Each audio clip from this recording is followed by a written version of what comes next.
Olá, senhoras e senhores, está iniciando mais um Nota sobre Tudo. Sim, temos um segundo episódio. Existe um episódio 1 perdido em algum lugar. Quem se interessar pode procurá-lo. Mas hoje, nesse segundo episódio, eu gostaria de falar de um tema que tem me preocupado de forma bem séria. E é um tema que aparentemente é ignorado pela maioria dos evangélicos e pela maioria da liderança evangélica. Aparentemente, o pessoal ainda não acordou para o potencial danoso que esses assuntos que eu vou abordar hoje podem acarretar a igreja. E hoje, em específico, eu queria falar sobre o potencial que o coaching e o movimento church, o movimento das igrejas modernosas que existem por aí, o potencial que eles têm para literalmente acabar com o movimento evangélico brasileiro, que já não anda lá muito bem das pernas.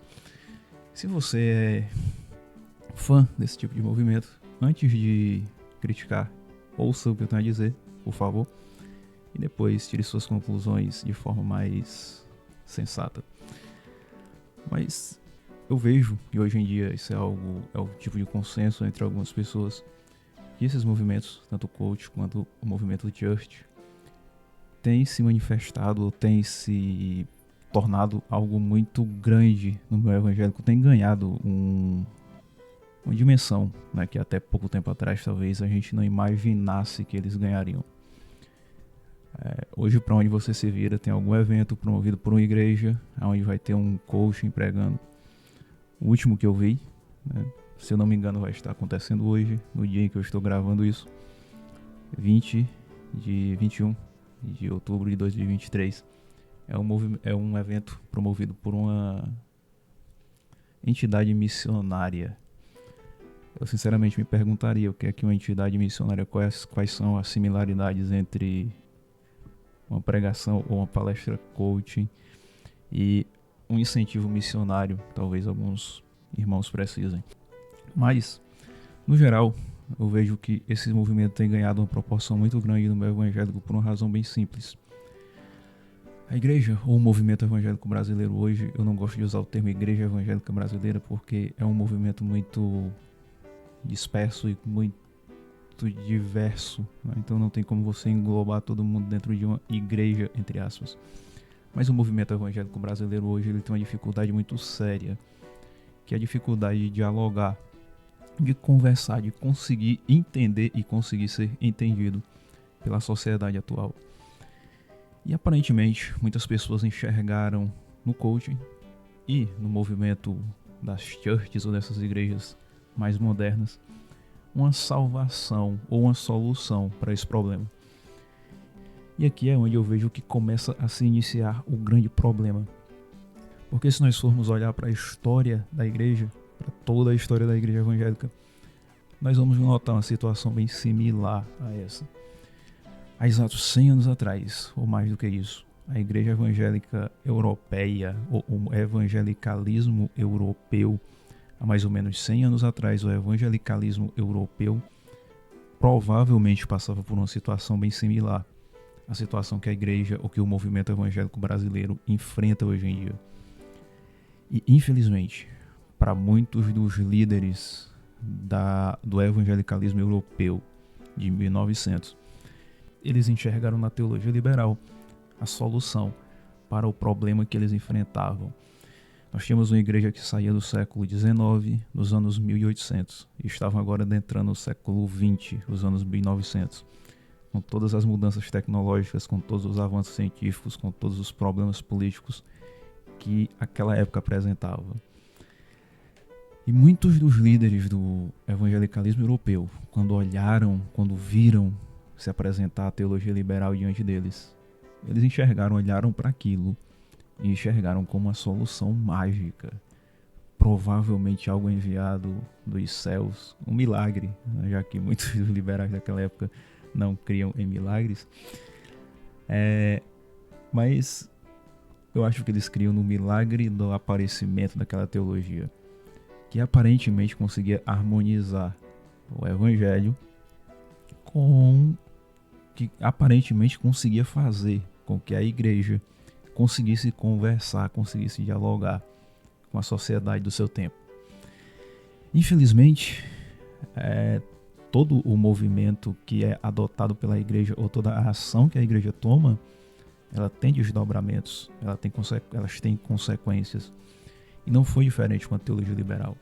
Não foi diferente com a teologia adotada pela igreja. Não foi diferente com a teologia ou com a compreensão teológica adotada pela igreja europeia no início do século XX. E provavelmente aqui é onde está o grande problema.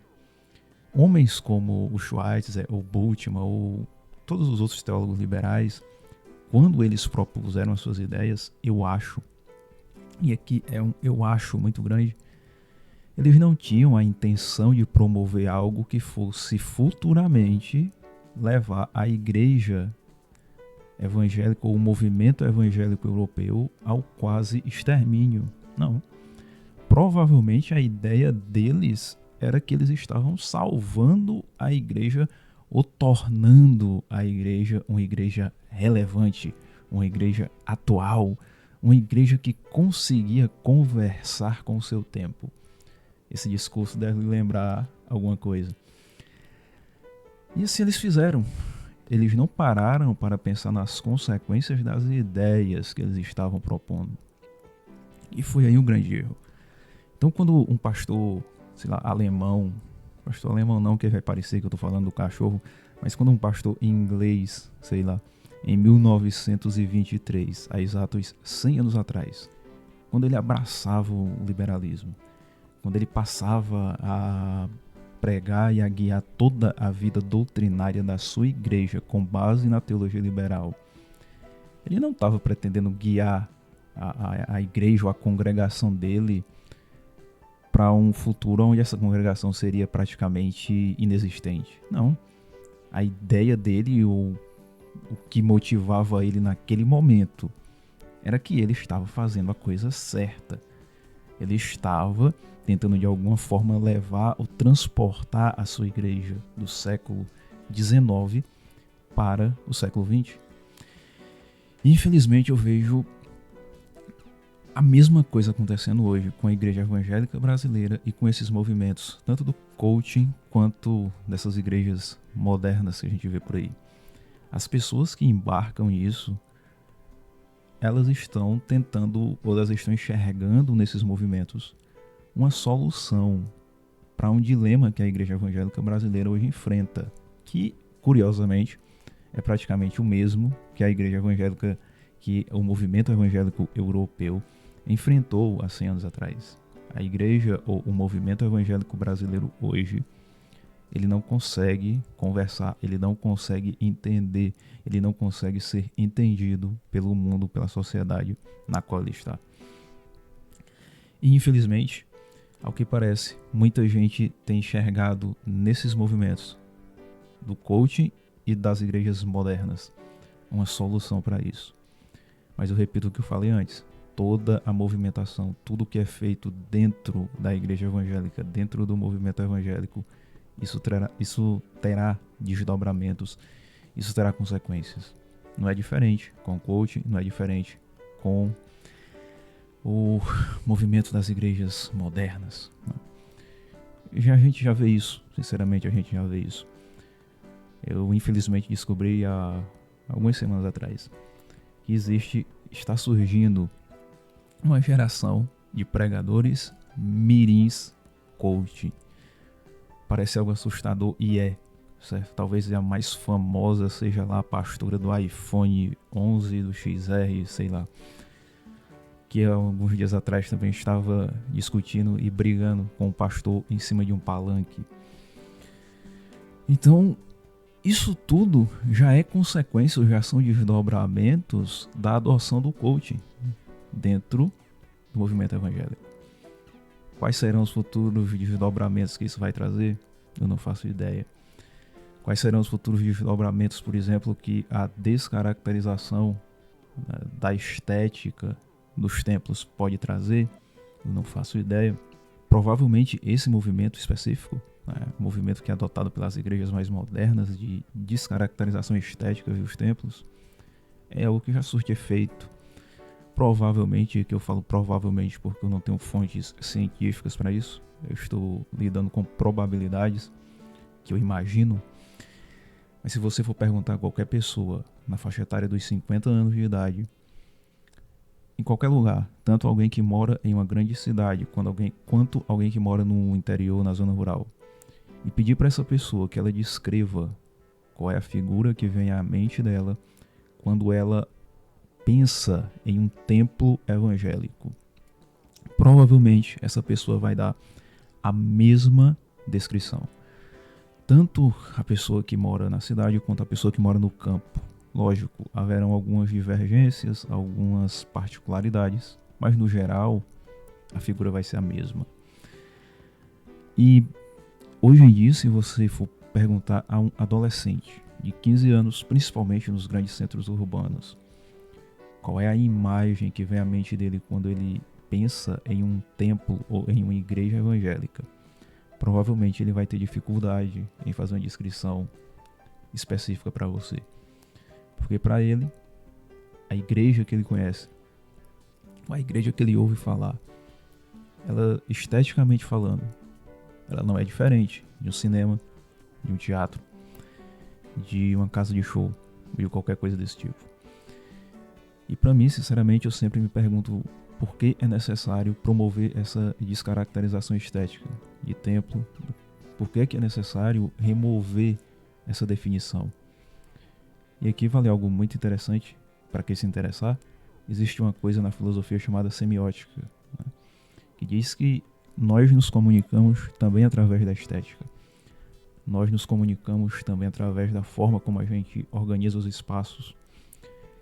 E eu me perguntaria qual é a comunicação que a gente está tentando fazer, né, quando a gente remove essa caracterização de templo, quando a gente remove essa noção estética de uma igreja.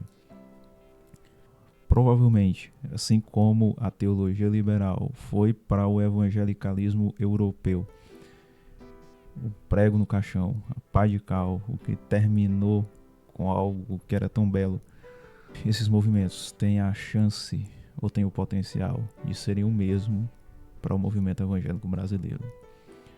Para você que ainda não ingressou, ou que ainda não abraçou esses movimentos, eu sugiro que você tome cuidado. Pense bastante antes de fazer isso.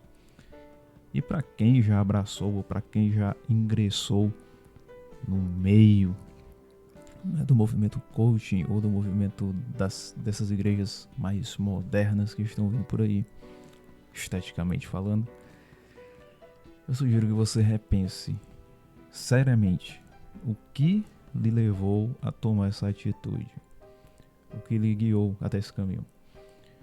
Porque, sinceramente, eu acho que não é a melhor solução.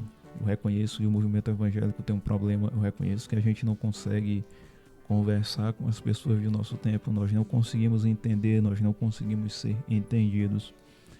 Mas o que a gente tem adotado como solução para isso, provavelmente vai nos produzir ainda mais problemas do que soluções. Então é isso. Quem ouviu até aqui, que o Senhor lhe abençoe. Talvez tenha um terceiro episódio, talvez não. Eu não sei. Se houver, até o próximo.